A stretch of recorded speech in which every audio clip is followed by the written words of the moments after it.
नमस्कार, मी सुरेखा तारा न्यूज मध्ये आपले स्वागत। पाहूयात आज दिवसभरातील काही महत्त्वाच्या घडामोडी। छत्रपती शिवाजी महाराजांची ही भूमी म्हणजे मराठी अस्मितेचा अभिमान असून या भूमीत मराठी भाषेला व संस्कृतीला दबावण्याचा प्रयत्न दिल्लीतील सत्ताधाऱ्यांकडून सुरू असल्याची तीव्र टीका काँग्रेसचे आमदार सतेज पाटील यांनी केली। महाराष्ट्राच्या अस्मितेला सतत धक्का देणाऱ्या महायुती सरकारला जनता लवकरच योग्य जागा दाखवेल।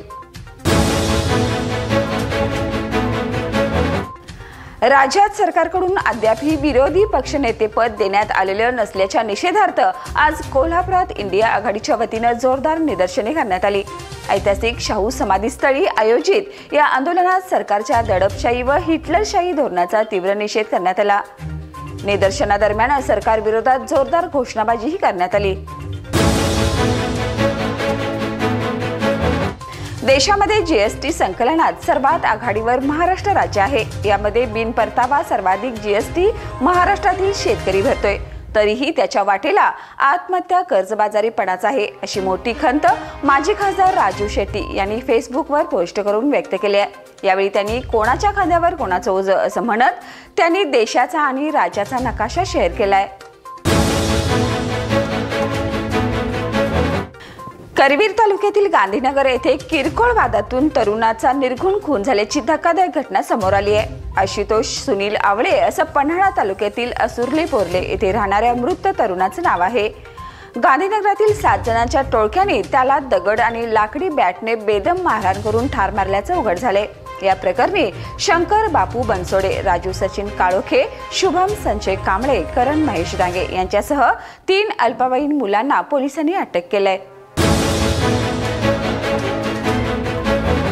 सम्राटनगरमधील सेवानिवृत्त प्राध्यापिका आणि देवकर पाणंद येथील ज्येष्ठ नागरिकांना तब्बल 11 कोटी रुपयाचा गंडा घालणाऱ्या ऑनलाईन टोळीचा छडा लावत कोल्हापूर पोलिसांनी मोठी कारवाई केली आहे। पुण्यातील 5 आरोपींना अटक करण्यात आली असून 48 लाखाची रक्कम पोलिसांनी बँक खात्यातून गोठवली आहे।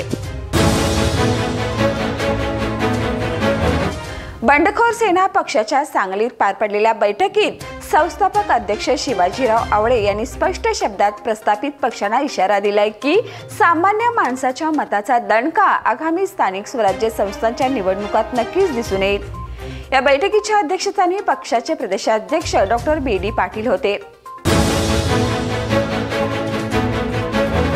पन्हाळा किल्ल्यावरील पन्हाळा रणसंग्राम लघुपट सादर करणाऱ्या इंटरप्रिटेशन सभागृहात पहिल्याच पावसात छपरातून मोठ्या प्रमाणात गळती झाली। तब्बल 14 कोटीच्या खर्चाने उभारलेल्या या आधुनिक इमारतीत झालेल्या या गळतीमुळे नागरिकांच्या तीव्र संताप व्यक्त होत आहे। जर दुर्घटना घडली तर जबाबदारी कोणाची, असा गंभीर सवाल उपस्थित होत आहे। नगर परिषदेच्या कामाच्या गुणवत्तेवर प्रश्नचिन्ह निर्माण झालाय।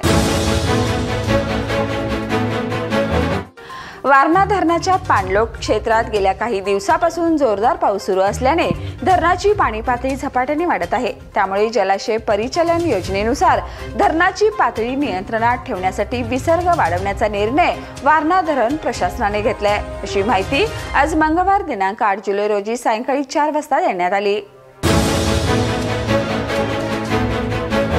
आजरा तालुक्यातील उत्तूर येथून मालवाहतूक टेम्पोमधून रोख रकमेची चोरी करणाऱ्या टोळीला स्थानिक गुन्हे शाखेच्या पथकाने जेरबंद केले।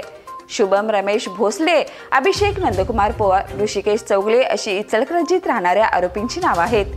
त्यांच्याकडून 13,15,000 रुपये रोख रक्कम, 1 दुचाकी, 3 मोबाईल हँडसेट असा एकूण 14,65,000 रुपये किमतीचा मुद्देमाल जप्त करण्यात आलाय, अशी माहिती आज मंगळवार 8 जुलै सायंकाळी 5 वाजता स्थानिक गुन्हे शाखेचे पोलीस निरीक्षक रवींद्र कळमकर यांनी दिली। तर या होत्या आज दिवसभरातील काही महत्त्वाच्या घडामोडी। उद्या पुन्हा भेटूया नवीन बातमीपत्रासह। तोपर्यंत पाहत राहा तारा न्यूज।